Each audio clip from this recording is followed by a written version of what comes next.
নমস্কার বন্ধুরা, infinity topics চ্যানেলে তোমাদের সকলকে স্বাগত জানাই।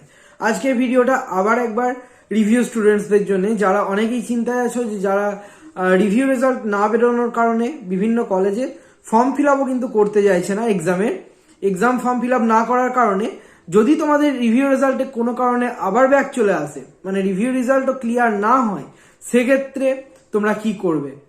সমস্যায় তো অবশ্যই পড়েছো তোমরা, কারণ রিভিউ রেজাল্ট যতদিন না বেরোচ্ছে বিভিন্ন কলেজ আছে যারা রিভিউ রেজাল্ট না বেরোনো অবধি ব্যাকলগের ফর্ম ফিল আপ এখনো অবধি করতে দিচ্ছে না।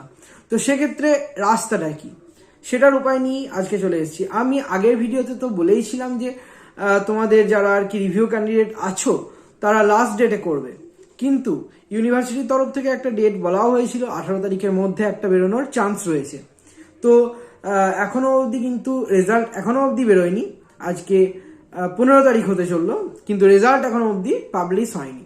যাই হোক, আজকে ছুটির দিন, মকর সংক্রান্তি, সে কারণে আমরা ভাবলাম যে হয়তো এর পরের ডেটগুলোর মধ্যে কোনো একটা ডেটে 18 তারিখের মধ্যে পাবলিশ করা হবে রেজাল্টটা। যদি করা হয় খুবই ভালো, যদি না হয় সেক্ষেত্রে ব্যাকলগ যারা ক্যান্ডিডেট আছে তারা কিভাবে এক্সামের ফর্ম ফিল আপ করবে সেই নিয়ে বিভিন্নজন চিন্তায় থাকার কারণেই আজকের এই ভিডিওটা সকলের জন্য, তোমরা যারা ব্যাকলগ ক্যান্ডিডেট রয়েছো। তো মানে অনেকেই চিন্তায় এসে যে কিভাবে ফর্ম ফিল আপটা করবো। এই মুহূর্তে ওয়েবসাইটেও করতে দেওয়া হচ্ছে না, কলেজ থেকেও পারমিশন দেওয়া হচ্ছে না। তো এই মুহূর্তে রাস্তা কিন্তু একটাই, তোমাদের এই মুহূর্তে তাহলে ওয়েট করে যেতে হবে। যদি 18 তারিখের মধ্যে বেরোয় তাহলে তো খুবই ভালো, আর যদি না বেরোচ্ছে, যদি কলেজে ফর্ম ফিল আপ তোমাদের ডেট এক্সপায়ার্ড হয়ে যাচ্ছে, ধরো কলেজে ফর্ম ফিল আপের ডেট শেষ হয়ে গেল, তারপর রেজাল্ট বেরোলো, সেক্ষেত্রে তারপরেও তোমাদের ব্যাকলগটা সরেনি, ব্যাকলগটা আছে, সেক্ষেত্রে তোমরা কি করবে?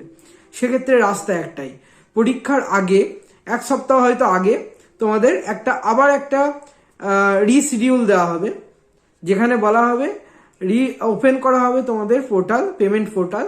যারা যারা ক্যান্ডিডেট আছো যারা করতে পারোনি আগে, তাদের জন্য পেমেন্ট পোর্টাল পুনরায় আবার ওপেন করা হবে। তো সেই মুহূর্তে তোমরা যারা ব্যাকলগ ক্যান্ডিডেট আছো তারা সেই মুহূর্তে কিন্তু তোমরা ফর্ম ফিল আপটা করে দেবে, এটাই একমাত্র রাস্তা। তাছাড়া আপাতত কোনো রাস্তা নেই। ইউনিভার্সিটি এত লেট করছে, যার কারণে স্টুডেন্টরাও কিন্তু সমস্যায় পড়ছে। আমাদের আবেদন ইউনিভার্সিটির কাছে এটা ছিল এবং থাকবে যে যত দ্রুত সম্ভব একটা সরকারি ইউনিভার্সিটি হয়েও যে স্টুডেন্টদের এরকম সমস্যার সম্মুখীন হতে হচ্ছে, সেটা কিন্তু সত্যিই একটা সমস্যার বিষয়। তাই আমাদের আবেদন এটাই থাকবে যে যত দ্রুত সম্ভব রেজাল্ট পাবলিশ করা হোক, আর স্টুডেন্টদের এই চিন্তার মুখ থেকে তাদেরকে বাঁচানো হোক, এবং তাদেরকে পুনরায় পরীক্ষা দেবার বা রিভিউ রেজাল্টের যে মার্কস সেটা জানার সুযোগ করে দেওয়া হোক। আশা করছি ইউনিভার্সিটি দ্রুত এই রিলেটেড ব্যবস্থা গ্রহণ করবে। আমরা আশা করি শীঘ্রই জানতে পারবো রিভিউ রেজাল্ট সম্পর্কে, যারা যারা ব্যাকলগ ক্যান্ডিডেট আছো তাদের। আর যাদের পারবো না, যাদের ব্যাকলগ থেকে যাবে, তাদের ক্ষেত্রে একটাই রাস্তা, তোমরা পুনরায় যখন রিওপেন করা হবে পোর্টাল তখন ফিল আপ করে দিও। তো আশা করি তোমরা ব্যাপারটা বুঝতে পেরেছো। যদি এখনো যদি কোনো প্রকারের সমস্যা হয়ে থাকে, বা যদি এখনো অবধি ব্যাপারটা পুরোপুরি ক্লিয়ার না হয়ে থাকে, কমেন্ট করো, কমেন্টে আমি আবার বুঝিয়ে দেবো। আশা করি তোমাদের কাছে ব্যাপারটা এই ভিডিওর মাধ্যমে ক্লিয়ার হয়ে যাবে।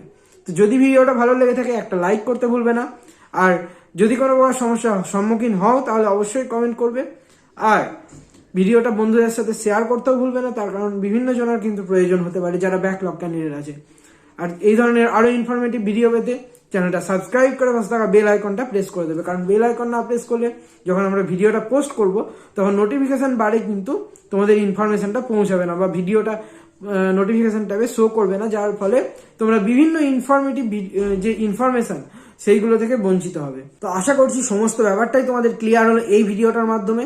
আবার দেখা হচ্ছে তোমাদের সাথে পরবর্তী ভিডিওতে, ততক্ষণের জন্য সকলকে নমস্কার জানিয়ে আজকের এই ভিডিওটা শেষ করলাম।